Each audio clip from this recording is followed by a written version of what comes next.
ও না না, সবচেয়ে ভালো এই একজন এ তো রয়েছে, এরপরেও আর একজন এ এক্সপায়ার হলে আরেকজন আছে একদম রেডি করছে। আমার মিঠি না, মিঠি একদমই না। মিঠির কাছে তুমি যা, মিঠি সাইকেলটা আমায় দিয়ে দে না, মিঠি কিন্তু দিয়ে দেবে। হ্যাঁ নিয়ে যাও তুমি। আর পুকু, ওরে বাপরে, কেন তোমার নেই? এই নেই কেন আমারটা দেবো? বাপরে, পুরো দ্বিতীয় উষা জানো মা।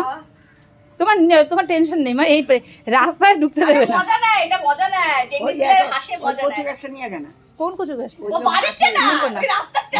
আমি নেবো না, লোক নিক না। ওটা কোথায় পুঁতবো? মাথায় পুঁতবো?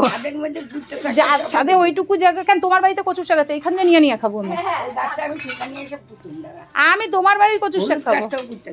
কি বলছে? হ্যাঁ, বলে কি আমার বাড়ির কচুর শাকগুলো সব খাইতে খাইতে শেষ হয়ে গেছে, আমি কি করব? গাড়ু সরকান্তি আমি সব যখন খাইতে খাইতে এতদিন আর হবে না, বলছে না হবে না, শুধু গোড়াটা রয়েছে। আমি গোড়াটাই উগড়ে তোমায় রান্না করে দেবো। এতগুলি কচুর শাক আছে বলে কচু পচে যাচ্ছে। তুমি ওই পাশে দেখো, ওই মার এই কথা শুনে মিতা গাছে হাতি দেয় না, কয়ও না যে নেবো। কেন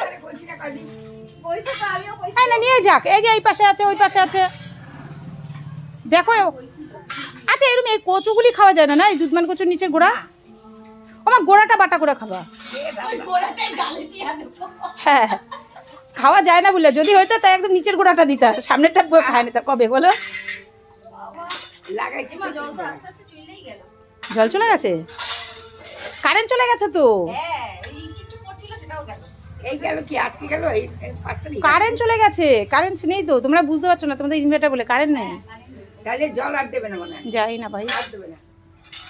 কারি পাতার ডাল কিভাবে পড়ছে ভেঙে। এই যে একটা মান কচু গাছ, এটা কিন্তু কচু হবে না, শুনে নাও। এটা ইটের জন্য নিচে যেতে পারছে না। হ্যাঁ, এই বর্ষায় তুলে লাগাই দেব এখন। লাগাও, কত গাছ করান, বাপরে বাপ। এরকম এই যে এই গাছটা হবে না, এই যে অ্যালোভেরাটা, এই যে জলের মধ্যে রাখছো তো, জলে নষ্ট হয়ে যাবে গাছটা।